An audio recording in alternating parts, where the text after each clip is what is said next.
शबनम और सलीम प्रकरण में जो फांसी देने की बात चल रही है कि देश की प्रथम महिला को पहली बार फांसी दी जाएगी आजादी के बाद, दुखद है।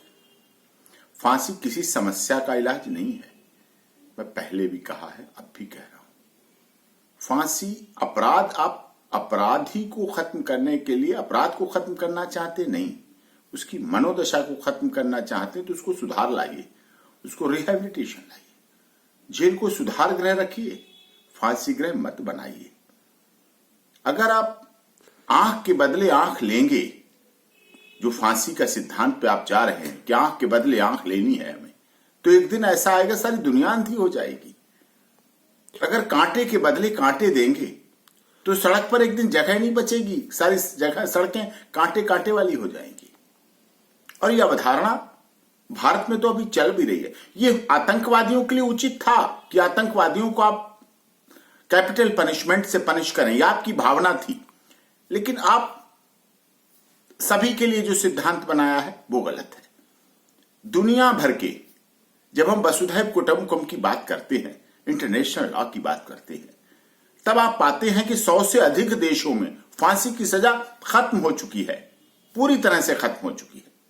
एमनेस्टी इंटरनेशनल इसके लिए लड़ रही है। फिर क्या फायदा एमनेस्टी इंटरनेशनल के काम करने का पूरे देश में? महात्मा गांधी के सिद्धांत के खिलाफ है। फांसी हिंसा है, सरकारी हिंसा है। सरकारी हिंसा नहीं होनी चाहिए। सुधारने का अवसर दीजिए। आप सुधार सकते हैं। अंगुलीमाल डाकू को आपने सुधारा। महात्मा बुद्ध के सिद्धांत को देखिए, आप किस तरह से परिवर्तन ला सकते हैं। वैसे ही अकाल मौतें बहुत हो जाती हैं, सरकारें नहीं रोक पाती। सरकारों की स्थिति में रोकने के नहीं है। प्राकृतिक आपदाओं से हो जाती हैं, क्या हम उन्हें रोक पाते हैं? फिर ऐसी स्थिति में है हम स्वयं फांसी का फंदा लगा के उसे मारें, उसकी हत्या करें। फांसी की सजा इस तरह से नहीं होनी चाहिए। हमारा देश का संविधान, माननीय सर्वोच्च न्यायालय कहता है कि 99 दोषी चाहे छूट जाएं, लेकिन किसी एक निर्दोष को सजा नहीं होनी चाहिए। ये उनमें से है।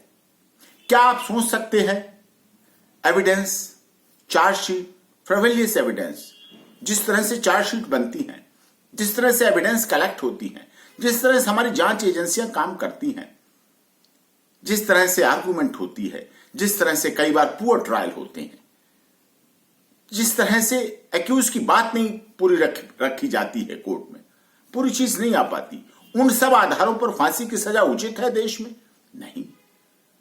इसीलिए शबनम सलीम प्रकरण में भी उत्तर प्रदेश सरकार को और देश के महामहिम गवर्नर महोदय को, जिनके पास शबनम की याचिका भेजी गई है, और देश के महामहिम राष्ट्रपति को, जिनके पास उस निरीह बच्चे ने, उसका क्या दोष?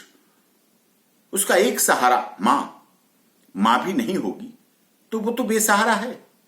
उसे क्यों अनाथ बनाएंगे आप? हो सकता है उसके प्यार उसे जीवन बदल दे, उसको सुधार दे। हो सकता है वो बेटा सुधार के अग्रणी बन जाए। ऐसी स्थिति में देश के महामहिम राष्ट्रपति महोदय को और उत्तर प्रदेश सरकार और राज्यपाल महोदय को उसकी याचिका पर खुले मन से, बिल्कुल खुले मन से, जीवन देने के आधार पर, जी और जीने दो के आधार पे करना चाहिए सुनवाई, और फांसी की सजा शबनम और सलीम को नहीं होनी चाहिए।